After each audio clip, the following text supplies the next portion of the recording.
လေထုသည်ထူထဲသောတိတ်ဆိတ်ငြိမ်သက်မှုနှင့်အတူဝေးကွာသောတစ်ပင်များ၏တန်လိုက်တန်ကြောင့်သာကွဲသွားခဲ့သည်အေးခဲနေတဲ့အခိုက်အတန့်မှာဘယ်သူမှမလှုပ်ရဲတော့ဘူးအိမ်မက်ဆိုးကြီး၏ကြီးမားလာသောတတဝါကြီးသားရဲ့သည်ကျွန်တော်တို့ရှေ့တွင်ပေါ်လာပြီးတီးမခံနိုင်သောစာလောင်မှုဖြင့်တောက်ပနေသောဒင်း၏စူးစူးရှာရှာမျက်လုံးများဒင်း၏တည်ရှိနေမှု၏အလေးချိန်သည်ကြီးမားသောဖိအားတစ်ခုကဲ့သို့ကျွန်ုပ်တို့ပေါ်ပြိုကျကာရွေးရမှုတစ်ခုစီဖြင့်မြေကြီးကိုတုန်ခါစေသည်ထို့နောက်အတန်ကကျဲလောင်စွာဟိန်းဟောက်လိုက်သောအတန်သည်လက်တွေ့ဘဝ၏ထေဝါမှုကိုကိုက်ဖြတ်သွားပုံရသည်နှလုံးခုန်တန်တွေခုန်ထွက်သွားပြီးအလိုလိုပြန်လျော့သွားတယ်အဖေအတန်ကကြောက်အားလန့်အားတုန်လှုပ်သွားတယ်အဲ့ဒီမှာနေပါသားပါပဲဖြစ်ဖြစ်အပြင်းမထွက်ပါနဲ့သူ၏စကားများသည်တည်ငြိမ်တော်လဲလေးလံပြီးသူ၏အာဏာကိုအပြည့်အတူမျှတည်ဆောင်ထားသည်သူအမိန့်ပေးတဲ့အတိုင်းကျွန်တော်လုပ်ခဲ့တယ်ကျွန်တော်ခြေထောက်တွေကကျွန်တော်ကိုယထာပေးကင်းရာကိုအလိုလျောက်တည်သွားပေမဲ့တားရဲကိုကျွန်တော်မျက်လုံးတွေကစိုက်ကြည့်နေတယ်အဖေမေနဲ့တခြားသူတွေကရှေ့ကိုတိုးလာရင်သူတို့ရဲ့ခြေလမ်းတိုင်းဟာတက်ရှိတောင်ကြီးလိုသူတို့အပေါ်မြင့်တင်ထားတဲ့တားရဲနဲ့ရင်ဆိုင်ဖို့ပြင်ဆင်နေကြစဉ်သူတို့ရဲ့ခြေလမ်းတိုင်းတိုင်းထွာပြီးရည်ရွယ်ချက်ရှိရှိရှောက်လန်းခဲ့ကြတယ်တားရဲ၏ခြေထောက်များသည်မြေကြီးပေါ်သို့တက်လာသည်နှင့်အမျှဒင်း၏ခြေသေးများသည်မြေကြီးထဲတွင်နှက်ဆိုင်စွာတူးနေကာဖုံများထဲတွင်ကြီးမားသောဆုတ်ထုတ်မှုများဖြစ်ပေါ်နေသည်ဒင်းသည်ရှေးသားကောင်များ၏အလေးချိန်ဖြင့်ရွှေ့လျားသွားကာယင်း၏ဖောင်းကားနေသောခန္ဓာကိုယ်သည်လွင့်ထွက်တော်မူပရန်ပတာများကြောင့်အမှုံမွားဖြစ်ပုံရသည်အဖေတန်ကတင်းမာမှုတိုးလာကအမိန့်ပေးသည်ဖွဲ့စည်းရေးအခုလှုပ်ဆောင်ပါတစ်ချိန်တည်းမှာပဲပါတီကလှုပ်ရှားလာတယ်အမေနှင့်အောက်ဝက်ပါသည်နောက်ပြန်ဆုတ်သွားသည်သူတို့၏လှန်တံများသည်အစွမ်းထက်သောမော်ပညာ၏အစဖြင့်တောက်ပနေပြီဖြစ်သည်အဖေသည်ရှေ့တွင်ရက်ကာဓားကိုကင်ကာရောင်ဝါရောင်တောက်နေသောဓားကိုကင်ထားသည်ဗယ်လ်ကာနှင့်အရန်တို့သည်သူ့နောက်တွင်နေရာယူကြပြီးရင်းတို့၏လက်နက်များကိုမြင့်တင်ကာအလဲဗဟိုတွင်ဂျိုလေးနှင့်အတူပြီးပြည့်စုံသောမြားကောင်းပုံစံကိုဖန်တီးထားသည်လေကမျောလင်းတကြီးနှင့်ပောက်ကွဲသွားတယ်သတိပေးခြင်းမရှိဘဲဒင်းတို့သည်ရှေ့သို့ခုန်တက်ကာပြီးပြည့်စုံသောထပ်တူပြုမှုဖြင့်ရွှေလျားနေပါသည်အဖေကပထမဆုံးလှုပ်ကြံသူပုံစံလှုပ်ရှားတယ်လင်းမြန်သောလှုပ်ရှားမှုဖြင့်သူသည်သူ၏ဓားကိုပြင်းထန်သောရောင်ဝါဖြင့်ဖုံးအုပ်ထားပြီးပိုးအိမ်ကဲ့သို့သူ့ခန္ဓာကိုယ်ကိုအကာအကွယ်မာနအကာရံများဖြင့်ဝန်းရံထားသည်သူသည်ယုတ်တိဗေဒကိုအန်တုသောအရှိန်ဖြင့်လေထဲသို့လွှတ်တင်ကာသားရဲ့၏ထူထဲသောလေပင်ကိုဓာတ်ရိုက်ဥတီသည့်ပြင်းထန်သောမြင်းဆောင်ဖြင့်ဆင်းသက်သည်တက်ရောက်မှုကကြောက်တုံးနဲ့တူတယ်အဖေဓာသည်သားရဲ့၏ပုံအောင်ရာကိုတွေ့တော်လဲအမတ်အသားများမကြံခဲ့ပေတတဝါ၏အရေးပြားသည်တံမဏိထက်ပိုမိုတောင့်တင်းပြီးအားပြင်းဆုံးရိုက်ခတ်မှုတူတောင်းသောအရာမှန်သမျှကိုမခံနိုင်ပါအဖေမျက်လုံးထဲတွင်စိတ်ပြက်လက်ပြက်ပေါ်လာတော်လဲသူလန့်မသွားအာရောင်းနှင့်ဗယ်လ်ကာရိုနှစ်ဦးစလုံးသည်တတဝါ၏ခြေထောက်များကိုထိုးနှက်ရန်ကြိုးစားရင်းဝင်လာခဲ့ကြသည်တတဝါ၏အသားသည်ခန္ဓာရည်မရှိတကယ်သို့သူတို့၏ဓားများသည်တားရဲ၏ထူထဲသောပုံအောင်ရာကိုတွေ့ကပ်လိုက်ကြသည်ထို့နောက်ဂျိုလီသည်တက်ကြွလာသည်သူမ၏ခန္ဓာကိုယ်သည်အရည်များကဲ့သို့ရွေ့လျားနေပြီးကျေးဇူးတရား၏တရိပ်ရိပ်နှင့်တေစေတတ်သောတိကျမှုသူမသည်လေထဲသို့ခုန်တက်ကာသူမ၏ဓားမြောက်များတွေ့တန်းနေသောရောင်ဝါနှင့်အတူတောက်ပနေသည်သူမသည်လေထဲ၌လှည့်ပတ်နေစဉ်တွင်သူမ၏ဓားသွားများလက်လန်းမိရန်သူမ၏အမြန်နှုံးနှင့်အရာစွမ်းအားကိုအသုံးပြုခဲ့သည်လေနှင့်ဖုံမှုန့်များသည်သူမပတ်ပတ်လည်ကိုအရှိန်ပြင်းပြင်းလှည့်ပတ်လာသည်နှင့်အမျှဖြတ်တောက်နေသောလေပွေဖြစ်လာကာသူမ၏ဓားမြောက်များသည်လေထဲတွင်အရှိန်အဟုန်ဖြင့်ဇက်တိုက်ဖြတ်သွားကြသည်လေလိုင်းနှင့်မြင်းဆောင်များသည်သူမကိုဝိုင်းရံထားပြီးတားရဲ၏ထူထဲသောခိုအောင်ရာသို့နှက်ဆိုင်စွာဖြတ်သွားတော်လဲမတုံလုပ်ပေနာကျင်စွာဟောက်တော်လဲရင်း၏အရေးပြားသည်လျင်မြန်စွာအနာကျက်လာပြီးကြောက်မက်ဖွယ်အရှိန်ဖြင့်ပြန်လည်ရှင်သန်လာသည်အဖေမျက်နှာကတတိရှိရှိရင်ဆိုင်လိုက်သည်တားရဲ၏ရက်ဆက်ကြမ်းကြုတ်မှုနှင့်အတူသူသည်သူ့ပတ်ဝန်းကျင်တွင်တောက်လောင်နေတကယ်သို့ခြေလမ်းတစ်ခုစီနှင့်မြေပြင်သည်တုန်ခါသွားသည်သူနောက်တစ်ကြိမ်ခုန်လိုက်ပြီးသူ့ဓာသည်မြင့်လာသည်သူ့တွင်ရှိသောအစွမ်းအစတိုင်းငရရောင်လွှမ်းသောဓာသည်တားရဲ၏ရင်ဘတ်စီသို့ဥတီသွားလေသည် ဒါပေမဲ့သူ့အစွမ်းရှိသမျှနဲ့တောင်တားရဲကမတုံ့လို့ဘူးလေးမုတ်ချင်းသည်မျက်နှာပြင်ကိုချစ်မိယုံသာဖြစ်သည်တတဝါသည်တေခြင်းတရားကိုနားမလည်နိုင်သောအရာတစ်ခုဖြင့်ပြုလုပ်ထားတဲ့ကဲ့သို့ပင်တိုက်ပွဲတစ်ခုမှနောက်ပြန်ဆုံးမိသူမရှိသော Valcor သည်လေထဲတွင်တဟုန်ထိုးမိနေသည့်တိုက်ပွဲတံကိုထုတ်လွှတ်လိုက်သည်အကိုင်းခတ်များကိုအသုံးပြု၍တားရဲ၏ဦးခေါင်းစီသို့တွန်းပို့ရန်အနီးနားရှိတစ်ပင်တပင်ပေါ်သို့လွှတ်တင်ခဲ့သည်ပြင်းထန်သောတိုက်ပွဲဟုကြွေးကြော်သံနှင့်အတူသူသည်ဓားသွားကိုအောက်သို့လှဲချလိုက်သည်သို့သောတားရဲ၏ကြီးမားသောအမီးသည်ကြာပုတ်ကဲ့သို့လွင့်ထွက်သွားပြီးသူ့ဓားကိုပင်မထိတွေ့နိုင်မီတွင်ခောက်သွားလေသည် Valcor သည်ပြင်းထန်သောလေတံနှင့်အတူမြေပြင်ပေါ်သို့လဲကျသွားပြီးသူ့ခန္ဓာကိုယ်ကသွေးများကမြေကြီးကိုဆွန့်ထင်းသွားသည်အော်ရန်သည်အတားအဆီးမရှိဘဲအဖေ၏လှုပ်ရှားမှုများကိုတူပရန်တိုက်ခိုက်မှုကိုဖန်တီးခဲ့သည်သို့သောသူထိုးနှက်ခါနီးတွင်တားရဲ၏ကြီးမားလာသောခြေသေးသည်လေထဲသို့လွင့်ထွက်သွားပြီးပြင်းထန်စွာတုန်လှုပ်သွားလေသည်တစ်ပင်တပင်၏ပင်စီကိုတိုက်မိကခန္ဓာကိုယ်အားတွန်းအားအောက်တွင်ပြိုကျသွားသည်ဂျိုလီသည်ကြောက်ရွံ့မှုကြောင့်မျက်လုံးများပြူးကျဲသွားသည်တားရဲ၏ခြေသေးသည်သူမအပေါ်သို့ပြိုကျလာပြီးချက်ချင်းတွင်သူမသည်စစ်မြေပြင်ကိုဖျက်၍ပြန်တန်းလာကမြေပြင်ပေါ်သို့လဲကျနေသောခန္ဓာကိုယ်အားလျော့သွားစေသည်တားရဲသည်လှုပ်ရှားသွား၏ဤအခိုက်အတန့်အတွက်ပြင်ဆင်ထားသောအမေနှင့် Oliver သည်ရင်းတို့၏အဆိုးရွားဆုံးတိုက်ခိုက်မှုများကိုတပြိုင်နက်လွှတ်ပေးခဲ့သည်အမေရဲ့နှုတ်ကပတ်တော်ကရေစီးကြောင်းကိုဖိတ်ခေါ်ပြီးလျှက်စီးလက်တဲ့အရှိန်နဲ့တားရဲစီပောက်ကွဲတံတရားပေါက်သွားတယ်။ Oliver သည်စွမ်းအားများဖြင့်တောက်ပနေသောသူမ၏မျက်လုံးများကကြီးမားသောလေလိုင်းကိုဆင့်ခေါ်လိုက်သည်။လေသည်ဓားသွားများဖြတ်သွားတဲ့ကဲ့သို့ချွန်ထက်သောလေသည်ဖြတ်သွားကာတတဝါ၏အရေပြားထဲတွင်နှက်ဆိုင်သောအပေါက်များထွက်ကျသွားသည်။တားရဲသည်ပြင်းထန်စွာအော်ဟစ်လိုက်ရာရင်း၏ကြီးမားသောခန္ဓာကိုယ်သည်တိုက်ခိုက်မှုကြောင့်တုန်လှုပ်သွားခဲ့သည့်ဒဏ်ရာများမှသွေးများစီးကျလာတော့လေသွေးထွက်နေချိန်တွင်ပင်တတဝါသည်တက်တာပြောက်ကင်းလာသည်ပြန်လည်ရှင်တန်ခြင်းမှာချက်ချင်းပင်ဖြစ်သည်လင်းသည်ကျွန်တော်တို့၏မျက်စိရှိတွင်ဒဏ်ရာများကိုမပြောက်ကွယ်နိုင်သောတက်ရှိအိမ်မက်ဆိုးတစ်ခုလိုပင်အဖေကစိတ်မထိန်နိုင်ပဲတားရဲ၏ဦးခေါင်းတစ်ခုစီသို့ဥတီသွားခဲ့သည်သူသည်သူ၏ဓာတ်ကိုရင်း၏ကြီးမားသောဒဏ်ရာများထဲမှတစ်ခုသို့တွန်းထုတ်လိုက်ပြီးသူ၏အော်ရတအောင်စကိုဓာတ်ဖြင့်ဖြန့်လိုက်သည်ခဏလောက်ကြာတော့တားရဲကဓာတ်ရဲ့အသားထဲကိုပိုနစ်မြုပ်သွားလို့နားမကြားတဲ့အော်ဟစ်တန်ကိုထုတ်လွှတ်လိုက်ပေမဲ့ရုတ်တရက်အကောင်ကလျင်မြန်စွာပြန်ထွက်လာတယ်အဖေမတုံ့ပြန်ခင်မှာတားရဲရဲ့ကြီးမားလာတဲ့ခြေသေးကသူ့စီရွေးလျားသွားပြီးသူ့ရဲ့ကြီးမားတဲ့လက်သေးတွေကပြိုကျနေတဲ့တောင်ကြီးတစ်ခုရဲ့အင်အားနဲ့ရိုက်ခတ်လာပါတယ်ထိုးနှက်ချက်ကြောင့်အဖေကိုစစ်မြေပြင်ကိုဖျက်ကျော်ပြန်တန်းစေပြီးနရွက်ကွဲအပ်နေတဲ့တစ်ပင်တပင်ကိုရိုက်ချိုးပစ်လိုက်တယ်သူထားဖို့ရုန်းကန်ရင်းပါဇက်ကသွေးတွေယိုစီးကျလာတယ်တိုက်ပွဲကိုကြည့်ပြီးကြောက်ရွံ့စိတ်တွေဝင်လာခဲ့တဲ့တားရဲသည်ကျွန်တော်တို့မျှော်လင့်ထားသည့်ထက်များစွာပို၍အစွမ်းထက်ပြီးရင်းဤစွမ်းအားကိုကျွန်တော်တို့ကိုအားကိုးရမယ်ဖြစ်စေတယ်။ Valcor နှင့် Aaron တို့သည်မလုံမရှက်လဲလျောင်းနေပြီးရင်းတို့၏ခန္ဓာကိုယ်များသည်အတိအမှတ်မပြုနိုင်လောက်အောင်စုပ်ပြတ်တက်နေကြသည်။အမေနှင့် Oliver တို့သည်မတန်မစွမ်းဖြစ်ခဲ့ကြပြီးရင်းတို့၏မနာလိုမှုများကုံဆုံးခဲ့ကြသည်။သူတို့နှစ်ယောက်လုံးသတိလစ်သွားကြသည်။အတားအဆီးမရှိသောတားရဲသည်ယထာစီသို့လှည့်လာသည်။အေးဆက်ခြင်းတွက်ချက်ခြင်းနှင့်တေခြင်းတရားများပြည့်နှက်နေသောကျွန်တော်ကိုစူးစူးဆိုင်ဆိုင်ကြည့်လိုက်စင်မှာပဲကျွန်တော်နှလုံးသားသည်ခုန်ပေါက်သွားသည်စိတ်ပြတ်အားငယ်မှုကကျွန်တော်ရင်ထဲမှာတိုးလာတယ်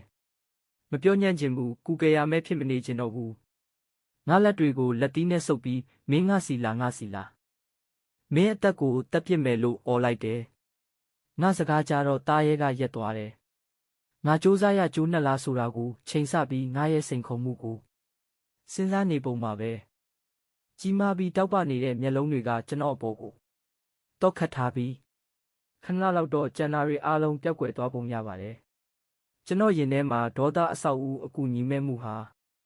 ပူလောင်နေတဲ့ဒေါသအသွင်ကိုပြောင်းသွားသလိုခံစားရတယ်ဒီမှာပဲရက်မနေနိုင်ခဲ့ဘူးငါသူတို့ကိုမသေးစေနိုင်ဘူးငါဒီအကောင်ကိုအနိုင်ယူခွင့်မပေးနိုင်ဘူးဟင့်အင်းငါအားနဲ့နေမှာမဟုတ်ဘူးသူတို့ကိုမသေးစေနဲ့ငါတတ်မှလိမ့်မယ် လို့အော်ဟစ်ရင်းမျက်ရည်တွေဝဲလာတယ်စိတ်ထဲမှာအေးဆက်ပြီးလှောင်ပြောင်တဲ့အတန်တစ်ခုပဲတင်ထက်နေတယ်မင်းအားနဲ့နေသေးတာမင်းကူကယ်ရမယ့်ကလေးပဲရှိသေးတာမင်းအတွက်ဘယ်နှယောက်တည်ပြီးမင်းကိုကယ်တင်ဖို့ရောဟောဘလို့တောင်တည်ခဲ့လဲဆိုတာကြည့်လိုက်စမ်းမင်းရဲ့အားနဲ့ချက်ကြောင့်ဘလောက်တည်မလဲအတန်ကိုစိတ်နေခိုင်းပြီးခေါင်းရမ်းလိုက်တယ်ဟင်းဒီတခါတော့မဟုတ်ဘူးသူတို့အသက်ရှင်နေသေးတယ်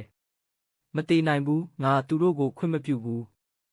ခဏလောက်တော့ငါတို့ကြားထဲမှာတိတ်ဆိတ်သွားတယ်ထို့နောက်သတိမရပဲတားရဲသည်ရှေ့သို့ခုန်တက်သွားသည်ကြောက်မက်ဖွယ်ကောင်းသောအရှိန်ဖြင့်ရွှေ့ရှားသွားပြီးကျွန်တော်တို့ကြားရှိအကွာဝေးကိုတခဏချင်းပိတ်ပစ်လိုက်သည်သူ့လက်သေးတွေကပောက်ကွဲထွက်ပြီးကျွန်တော်ကိုဖန်ဆွဲပြီးလေထဲမှာတက်တောင့်တက်တာမြင့်တင်လိုက်ကြတယ်ရုံးကန်ရင်နှလုံးခုန်တန်တွေခုန်နေပေမဲ့ဘာမှမဖြစ်ပါဘူးတတဝါသည်အလွန်စွမ်းထက်၏နောက်ဆုံးတစ်ချက်အာခေါင်မီတန်နှင့်အတူတားရဲသည်တစ်တော်ထဲသို့နက်နဲစွာပြေးဝင်လာပြီးဂင်း၏ကြီးမားသောခြေထောက်များသည်မြေကြီးကိုခြေလန်းတိုင်းဖြင့်ဒန်းထိုးနေသည်စုပ်ကင်ထားလို့အားကိုးရမဲ့နေခဲ့တဲ့ငါခန္ဓာကိုယ်ကသူ့ရဲ့တန်မာတဲ့ခြေသေးတွေထဲမှာနုနယ်သေးတဲ့အယုတ်တယုတ်ထက်ဘာမှမရှိတော့ပါဘူးတားရဲကငါ့ကိုအမှောင်တယ်ပိုနက်နက်တဲဆောင်လာရင်တိုက်ပွဲတွေပျောက်ကွယ်သွားတော့တယ်တားရဲ၏ကြီးမားသောခြေသေးသည်ကျွန်ုပ်ကိုမယုံနိုင်လောက်အောင်အရှိန်ဟုန်ဖြစ်တောအုပ်တွင်ဖြစ်ပြေးလာစဉ်ကျွန်ုပ်ကိုအသက်ရှူမဝအောင်ဖုံးလွှမ်းသွားသည်လေပြင်းကကျွန်တော်စပင်တွေကိုဖျက်တိုက်သွားပေမဲ့အတွေးတွေကကမောက်ကမဖြစ်နေပါတယ်ဘာဖြစ်နေတာလဲငါ့ကိုဘာလို့မစားတာလဲအခုချက်ချင်းစားနေတင်တယ်ဒါပေမဲ့အဲ့ဒီအစာတောထဲကိုဘာကြောင့်ပိုနှက်သွားတာလဲအခြေအနေကိုထိမ့်ဖို့ရုန်းကန်ခဲ့ရတယ်ငါ့ကိုဘယ်ကိုခေါ်သွားတာလဲဘာတွေဖြစ်နေတာလဲတားရဲသည်လင်းဤမစုံမနစ်သောအရှိန်ဟုန်ကိုဆက်လက်လှုပ်ဆောင်ကားတစ်ပင်များမှတဆင့်အသွင်းကခြေလန်းတိုင်းသည်အဝေးမှဘုံတန်ကဲ့သို့ပဲ့တင်ထက်နေသည်လေထုထဲတွင်အန္တရာယ်ရှိပုံရသောတောတောင်အလဲဗဟိုသို့နီးကပ်လာသည်နှင့်အမျှတောထုထက်သောတောအုံများကိုဖျက်လျှောက်ရင်းရှုခင်းများကမှုံဝါးဝါငါတို့ဒီနေရာရဲ့ဥတိုင်သားကိုရောက်လူနီးနေပြီ6 နာရီနီးပါးကြာပြီးနောက်တားရဲ၏အရှိန်သည်နားမလည်နိုင်အောင်ဖြစ်ခဲ့သည်ငါတို့ကအခုတစ်တော်ရဲ့အလဲဗဟိုမှာနီးနီးလေးရှိနေပြီ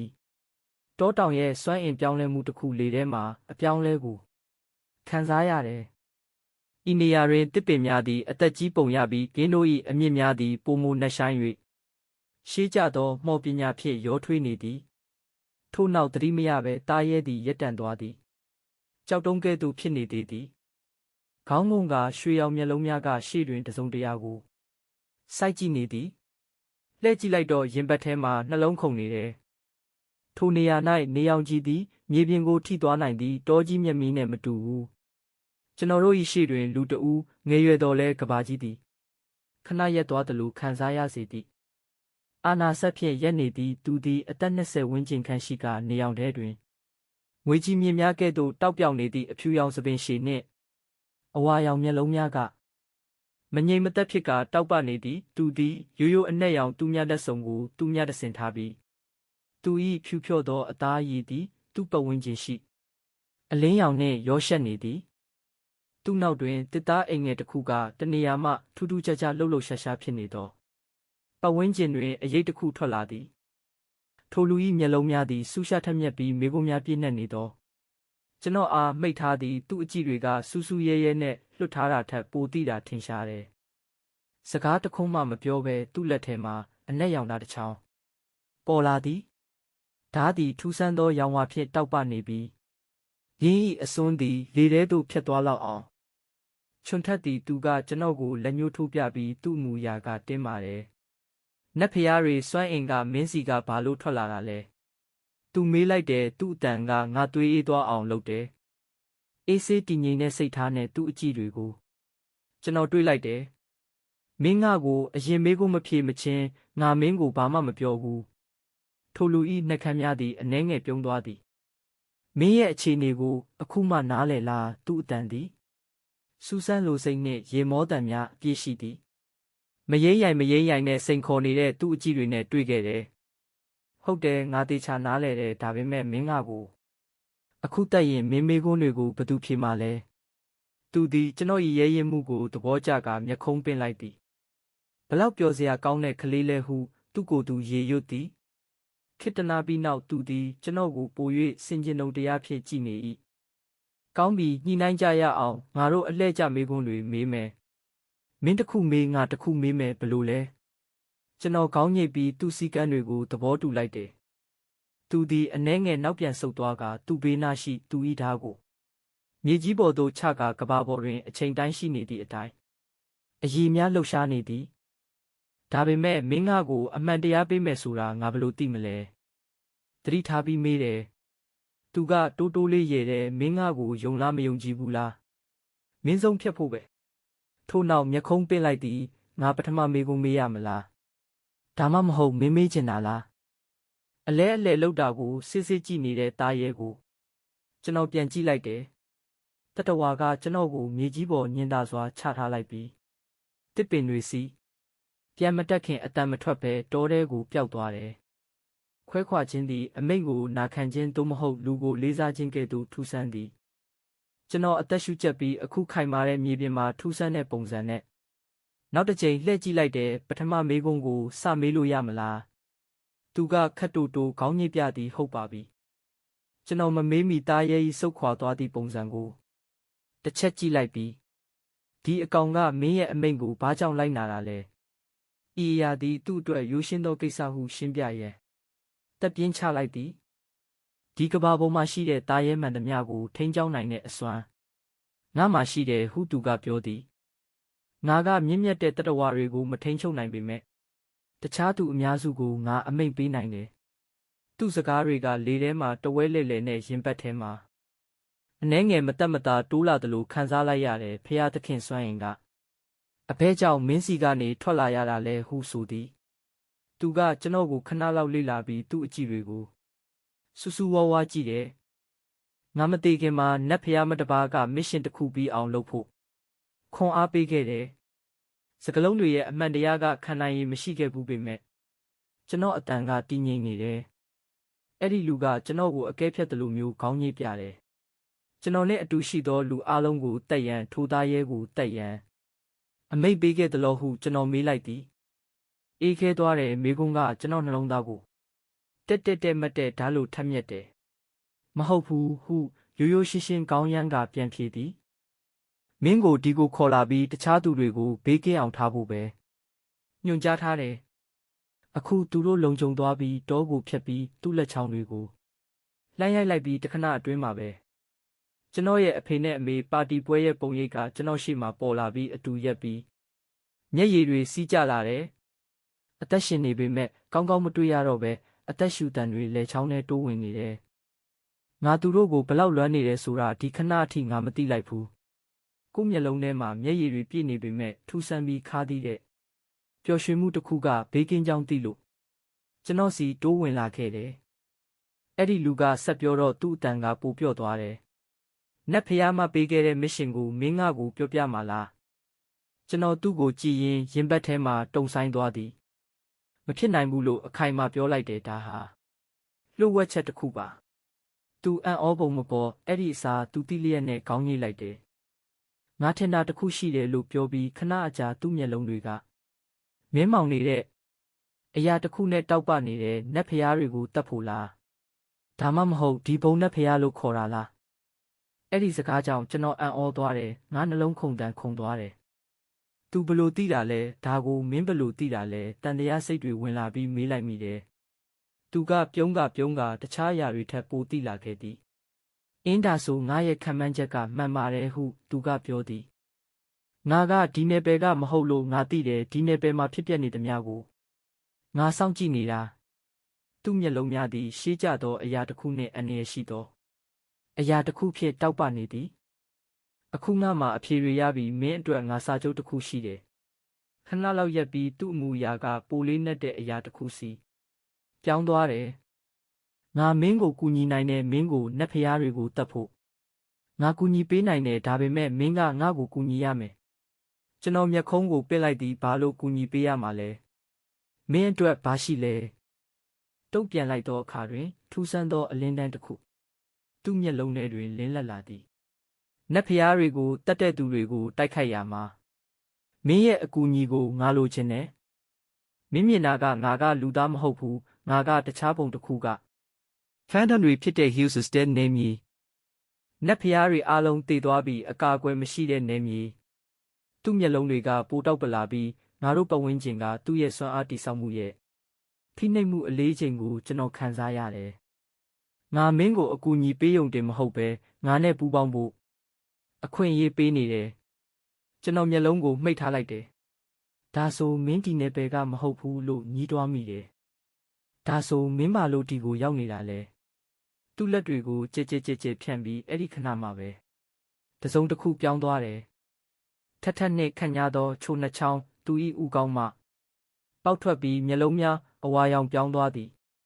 သူ့ပတ်ဝန်းကျင်တွင်ကြီးမားသောဖိအားတစ်ခုစောင့်ဝင်လာပြီးကျွန်ုပ်၏ဒူးပေါ်သို့လဲကျကာပြင်းထန်သောတွန်းအားကြောင့်အသက်ရှူရန်မတတ်နိုင်ပေ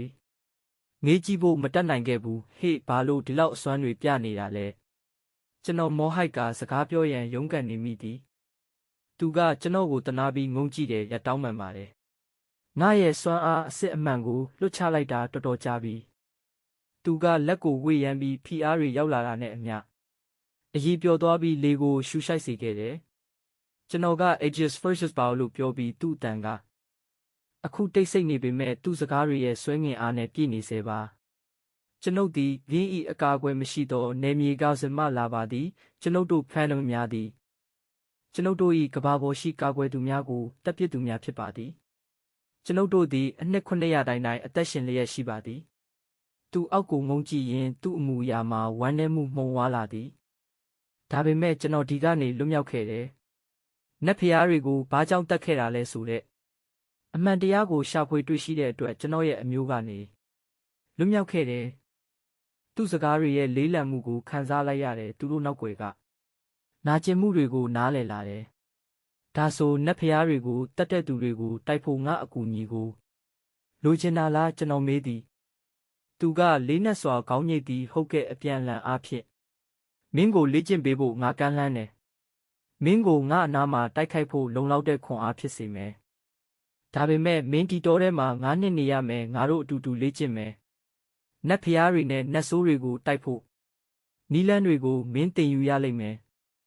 အဲ့ဒါကိုစဉ်းစားတယ်ဒါကငါချစ်ရတဲ့သူတွေကိုကာကွယ်ဖို့ပိုတန်မာလာဖို့အခွင့်အရေးပဲ